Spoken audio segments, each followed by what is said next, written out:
So normal meniscus anatomy, we all know, it used to be considered vestigial, but then the papers which came in the 70s and 80s, which made people think about meniscus as which having an important function.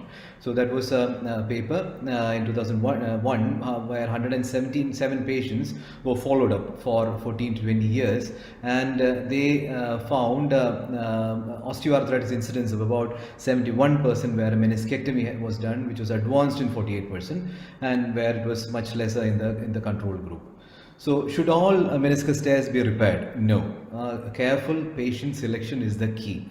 Less than 50% may be repairable, and that gray zone is tilting towards a repair nowadays. So when we talk about meniscus, you have to understand the hoop stresses, which increase the contact area and decrease the contact pressures, and which protects the knees. The load bearing would be just at the tip of the condyle, or the most prominent part of the condyle, if the meniscus was not there to transfer the load from the femur to the tibia. So the lateral meniscus offloads the lateral compartment by 70% and the medial meniscus by 50%. So lateral meniscus has a more important role. Talking about repairs, you have to know the vascular zones, the blood supply of the meniscus. Outer third is vascular, inner third is avascular, middle third you have to again decide on repairs depending on the period which has elapsed after the injury, and the irregularity of the edges and the vascularity of the edges. The blood supply is from the geniculate arteries. So the resection of the posterior horn of the medial meniscus increased contract stresses by 65%, and the total meniscectomy increases it by more than 200%. So partial meniscectomy without an intact peripheral rim or root attachment results in loss of normal hoop stresses, and it can act like a total meniscectomy. The meniscus, especially the medial meniscus posterior horn, has a break-stop function. So especially in an ACL deficient knee, the medial meniscus function and meniscus tears, the chance will be more. In lateral meniscus, it works as an important stabilizer, especially in the pivoting after an ACL deficient knee. These are the meniscus tear patterns: the longitudinal, the vertical, the horizontal tears, the radial tears, the parrot beak or the bucket handle tears. So acute knee injuries with an intact ACL, the medial meniscus is 5 times more likely to get injured, and acute knee injury with an ACL ruptured, the lateral meniscus is more likely to be injured due to the pivoting movement which happens in an absent ACL or deficient knee. So ACL previously injured, lateral meniscus is more injured, and repetitive deep squatting, the medial meniscus is more likely to get injured. So that is a MRI of a tear of the posterior horn of the medial meniscus. You have to understand the other findings. There may be the discoid lateral meniscus, the meniscus ossicles, which can change your treatment modality, the horizontal tears, the longitudinal tear of the posterior horn or the vertical tear, the radial tear, or the ghost meniscus sign, where the meniscus root has come off in the posterior part. In the radial tear, you can have the marching cleft sign. Reading an MRI is very important. Just don't go with the report of the radiologist. You have to sit with the scan, a good quality one, to look at meniscus tears and the patterns, to know whether you can repair or stitch the meniscus before you go in, because mainly for financial matters and for rehab matters. That is a complex tear of the posterior horn of the medial meniscus. That is a displaced tear, a flap which has displaced with the medial intercondylar notch side, and that's a bucket handle tear where there is a double PCL sign. So the arthroscopic view, that is a normal meniscus, and you can see a longitudinal meniscus tear there.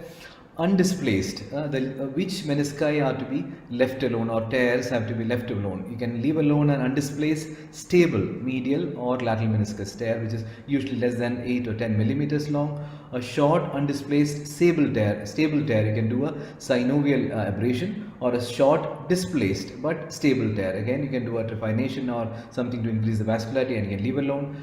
Partial meniscectomy, tears which are not amenable to repair, parrot beak type tear, repair failure will be more than 2 times there. So remove the torn meniscus fragment. These work well, especially if it is involving only the inner zone of the meniscus. You can leave a balanced, stable rim of meniscus tissue unless it is going all the way to the rim of the meniscus. Partial meniscectomy is always preferred over total meniscectomy. Shorter operating time, faster recovery, and cost is also minimal in a partial meniscectomy. Repair, appropriate patient selection is very important. Documented tear that is liable to heal, repairability, that is the geometry we said, the technicalities which are available, the fixation methods, the biological manipulation and the healing potential, associated surgeries, especially along with an ACL reconstruction, the chance of a meniscus healing is much better. Patient preferred when the patient wants, because there are patients who come demanding for a meniscus, but then you have to counsel them well depending on the duration which has passed and the edges, and you may have to take decisions, and that has to be consent has to be taken from the patient. So the steps of meniscus repair: the tear debridement, the local synovial, meniscal and capsular ablation to stimulate a proliferative fibroblastic response, and suture placement to reduce and stabilize the meniscus tear. Risk of meniscus repair: the saphenous nerve and vein are nearby, especially the medial side, the peroneal nerves, the popliteal arteries. Why do meniscus repair? To restore the function, maintain the load transmission and minimize the contact stresses, contribute to stability and reduce cartilage wear, that is chondroprotection. Avoid repair when there is a chronic complex tear, a degenerative tear, especially in an older individual, an unstable knee without ACL reconstruction. The chance of re-tear would be around 30%, and associated grade 4 osteochondral lesions, or in older age. That definition changes mainly based on the physiological age of the patient, usually above 50 or above 45. Be careful when you think about meniscus repairs. The tear patterns which are amenable to repair are the longitudinal tears and even the bucket handle fresh tears. The horizontal and radial tears are potentially repairable, but the oblique parent beak tears or the complex degenerative tears are usually irreparable. The methods of repair: the anterior horn, we can go by the outside-in technique. The body tears, you can go by the inside-out technique, and the posterior horn always all inside unless the finance is too tight. So those are the meniscus repair devices with the anchors and the loops. There are all fiber meniscus repair devices by the companies nowadays, negating the anchor problems. That is a meniscus, medial meniscus ramp lesion. The ACL is deficient here.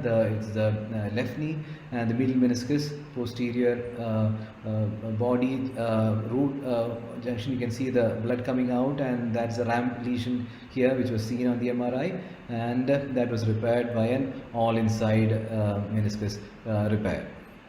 The anterior horn, you can very well use 2 spinal needles and a loop of fiber wire, or PDS fiber wire 2.0 is quite good for anterior horn repairs. That's a horizontal tear which can be partially balanced, and the rent can be closed so that the fluid leaking and meniscus cyst, parameniscal cyst formation can be prevented. That is a significant parameniscal cyst with along with the posterior horn medial meniscus tear. You can see the meniscus slightly extruded, horizontal tear with a significant parameniscal cyst in the coronal and the axial views. That is a bucket handle tear. You can see the displaced fragment inside and the double PCL sign on the sagittal image. That is a bucket handle tear of the medial meniscus involving the posterior and body. And only a repairable one which is stable after reduction, you should think about repairing the bucket handle tear. You can see the vascularity in the edge. It was a young patient. It was done along with the ACL reconstruction. This was a posterior horn all inside repair with inside out, that is all inside device, and the inside out with the needles with loaded tape. For inside out repair, and the knot is tied outside. That is a medial meniscus root tear. Again, that is a root which is torn, and you can go with, I usually use a ACL jig to place a tunnel from the tibia, and fixation I do with an endo button or a suture disc outside. The area for attachment has to be cleared of cartilage for a good reattachment, and meniscus scorpion used for taking bites, a loop which is taken through the meniscus, and it can be pulled down into the tunnel to get a good tight repair of the posterior root of the meniscus. So pearls and pitfalls, preparation of the tear is a very essential step. Debride and abrade or trephinate. Reduce the tear accurately and maintain reduction during fixation. You can use a spinal needle which can help in maintaining the reduction. Hybrid techniques are useful, especially in displaced bucket handle tears. Accessory portals can improve access and fixation of the fixation configuration. The perpendicular placement of implant every 5 or 8 millimeters, up to 10 millimeters, you need one implant to fix. Grab circumferential fiber bundles to ensure optimal purchase strength. Ensure that implants are not too proud, either intra or extra-articularly. Avoid stuffing the knee with too many implants because they can cause stress risers and can produce separate tears because of the implants sometimes. Rehabilitation, again, individualize, protect, and protection and weight bearing are quite important. So now meniscus allografts, autografts, synthetic meniscus are all coming into the vogue. Take home, multiple factors determine repair versus resection, and goals of the patient is very important, and age. The medial meniscus is, if possible, a repair to maintain control of the contact pressures and to restore the break-stop mechanism. Meniscus functions to decrease the contact stresses and protect the knee. Meniscus helps to stabilize the knee, in particular in the setting of an ACL injury, and meniscus preservation is the key. Repair failure rates of at least 20-25%, more on the medial side, are expected, and meniscus surgery in a degenerated knee should be entertained only with extreme caution. Thank you.